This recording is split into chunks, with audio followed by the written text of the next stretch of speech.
सोचिए, अगर school college नहीं हो तो भारत का भविष्य, आपके बच्चों का भविष्य कैसा होगा।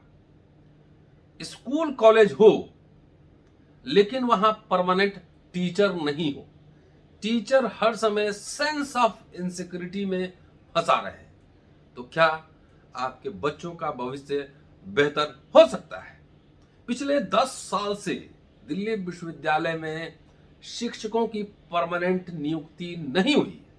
5000 से ज्यादा शिक्षक गेस्ट और एडहॉक पढ़ा रहे हैं। आज दिल्ली यूनिवर्सिटी टीचर्स एसोसिएशन ने जंतर मंतर पर इस मुद्दे पर धरना रखा था। क्या कहते हैं शिक्षक, ये पूरा वीडियो सुनिए। और ये सिर्फ दिल्ली यूनिवर्सिटी टीचर्स का मसला नहीं है, पूरे समाज का मसला है। इसका जो फ्यूचर, आपके बच्चों के फ्यूचर से भी जुड़ा हुआ है। इसलिए शिक्षक दिल्ली यूनिवर्सिटी के क्या कह रहे हैं, कई शिक्षक एक्टिविस्ट आज जंतर मंतर पर मिले, उनसे हमने बातचीत की। पूरा वीडियो सुनिए और समझिए, उसमें तलाशिए कि आप कहाँ हैं, आपके बच्चे कहाँ हैं। जो शिक्षा नीति आ रही है उसका प्रभाव आपके बच्चों के भविष्य पर क्या पड़ने वाला है। पूरा वीडियो सुनते रहिएगा और शेयर करते रहिएगा। शुक्रिया। देखिए, हमारा काम जो है ना, सरकार के और प्रशासक की जो कमजोरियां हैं, नीतियों में जो खराबी है, उसको उजागर करना काम है। नहीं तो आज यहाँ क्यों इकट्ठा हुए? प्रशासन का मतलब तारीफ करना हमारा काम नहीं है। तारीफ करने के लिए तो प्रशासक और सरकार का प्रचार तंत्र है ही। अरे भाई, यहाँ इकट्ठा क्यों हुए ये बताइए ना। हाँ, तो बेरोजगारी का इतना आलम है। 4500 जो है टीचर हैं, बरसों से घट रहे हैं। इनका परमानेंट कब होगा? नौकरी दीजिएगा कि नहीं दीजिएगा? राष्ट्र कैसे बनेगा? तो राष्ट्र के नाम राष्ट्र आदमी से बनता है। आदमी के जब भोजन मिलता है ना, उससे राष्ट्र बनता है। हाँ। राष्ट्र सिर्फ भौगोलिक सीमा नहीं होती। हाँ। यहाँ व्यक्ति का और जो जन सामान्य है उनका अस्तित्व बचा रहे, उनका जीवन ठीक ठाक चले, इससे राष्ट्र बनता है। राष्ट्र जो है झंडा उठा लेने से, भौगोलिक सीमा खींच देने से राष्ट्र नहीं बनता। पैसा दे नहीं रहे हैं, आमदनी घट रही है, महंगाई बढ़ रही है, आदमी जिएगा कैसे? बाकी सब लूट के जा रहा है। 2 तरह के जो चोर होते हैं, लोहिया ने कहा था ना, हिंदुस्तान में 2 तरह के चोर हैं, एक खीरा चोर और दूसरा हीरा चोर। हमारी भारतीय जो न्यायिक व्यवस्था है और जो प्रशासनिक व्यवस्था है वो ऐसी है कि यहाँ हीरा चोर तो सजा पाता है, खीरा चोर तो सजा पाता है। आरोप में ही? आरोप में ही? हाँ, आरोप में ही सजा पाता है। और सजा पाकर न्यायिक व्यवस्था का मान बढ़ाता है कि देखो जुडिशियरी सिस्टम, देखो हमारा एडमिनिस्ट्रेटिव सिस्टम कितना बढ़िया है। जबकि खीरा चोर जो है, मतलब हीरा चोर जो है, वो देश छोड़ के भाग जा रहा है। उसके लिए सब बढ़िया है, सब कुछ कानून के सम्मत है। तो हम लोग इसके लिए हैं और किसके लिए? दिल्ली यूनिवर्सिटी के टीचर्स हैं। हाँ, ये सारे दिल्ली विश्वविद्यालय के शिक्षक हैं। अच्छा, और क्या एजेंडा है? अरे सबसे बड़ा एजेंडा यही है, रोजगार का एजेंडा। इससे बड़ा एजेंडा क्या होता है? भूख की एजेंडा है, रोटी की एजेंडा है। राष्ट्रवाद कह रहे हैं मोदी जी। मानव अधिकार का भी एजेंडा है। राष्ट्रवाद कह रहे हैं मोदी जी। मोदी, अरे राष्ट्रवाद यहाँ 130 करोड़ भारतवासियों से राष्ट्र बनेगा या मोदी जी और अंबानी से राष्ट्रवाद बनेगा? आप ये बताइए रतन जी कि जब कोविड का दौर चला था, ये सारे उद्योगपति कहाँ जाके बैठे थे? सारे हिंदुस्तान से बाहर चले गए थे। हम लोग सारे हिंदुस्तान छोड़ के बाहर चले गए थे। तब कहाँ था राष्ट्रवाद? अगर ज्योग्राफिकल सीमा से ही राष्ट्रवाद तय होता, तब राष्ट्रवाद कहाँ था? कह रहे हैं 5 किलो अनाज दिए हैं। हाँ, तो 5 किलो वही है। वो लेबर को जिंदा रखना है ना, नाली भी तो साफ करवाना है, रोड भी तो बनवाना है। विभाग जी,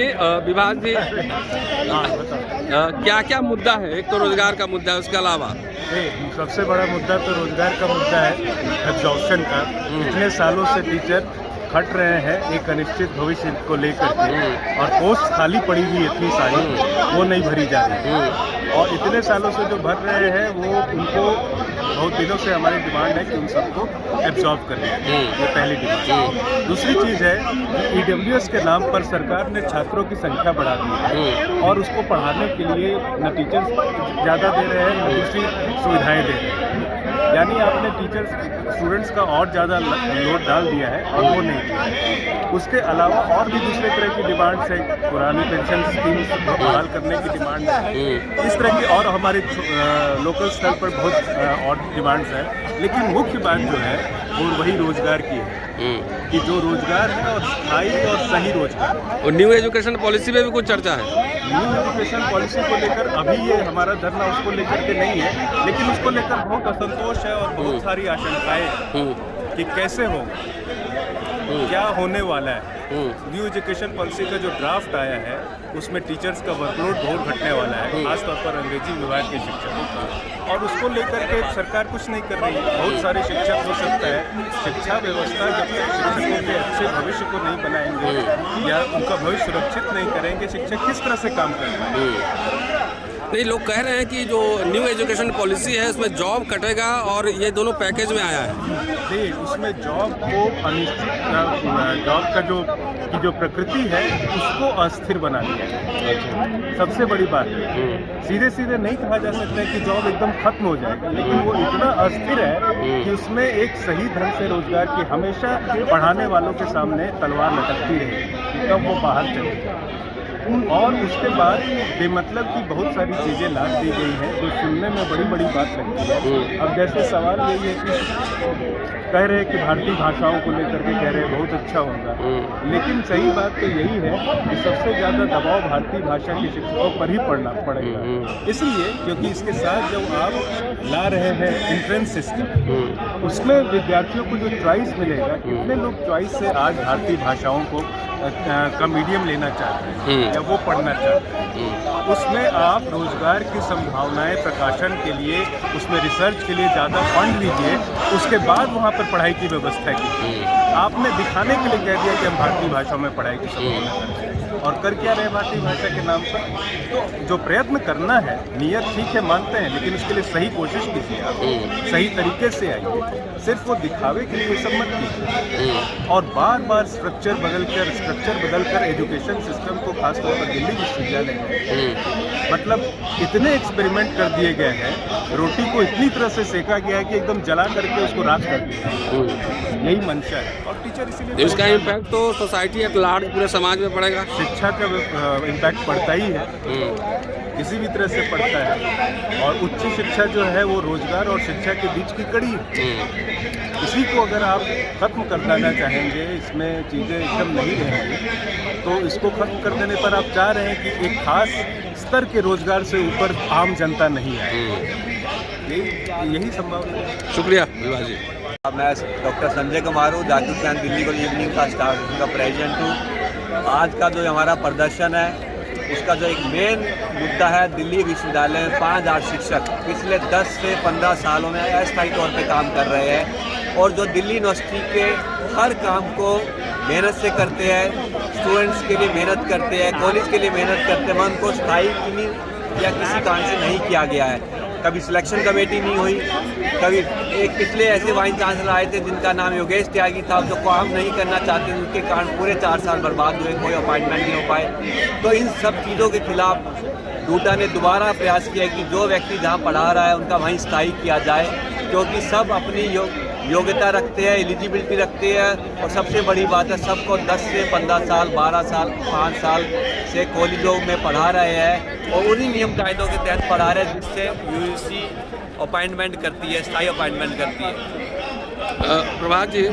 मैं प्रभात रंजन, जाकिर हुसैन दिल्ली कॉलेज इवनिंग का स्टाफ एसोसिएशन का सेक्रेटरी हूँ। और आज जो हमारा प्रदर्शन है, सबसे बड़ी मांग है कि अधिक से अधिक एडहॉक टीचर्स का ऑब्जॉर्प्शन किया जाए, क्योंकि बदलाव हो रहे हैं। CU8 आ गया है, लेकिन जो लोग 10-10 साल, 15-15 साल से जो ऐसे बहुत सारे एडहॉक अभी भी पढ़ा रहे हैं इस यूनिवर्सिटी में, जो मेरे साथ पढ़ चुके हैं, कोई योग्यता में कमी नहीं है, लेकिन प्रशासन नियुक्ति नहीं करना चाहता है। तो ये होना चाहिए, क्योंकि नए तरह के बदलाव में CU8 के बाद शिक्षा का पूरा मॉडल बदल रहा है और इस मॉडल में नए लोग पूरी तरह से जुड़े, मन लगाकर काम करें। इतना लंबा अनुभव हर एडहॉक के पास है, लेकिन उनको अधिकार नहीं है। उस अधिकारों के लिए सबसे बड़ा मुद्दा यही, जिसके लिए मिलकर प्रयास करना चाहिए और लंबे समय तक प्रयास करना चाहिए।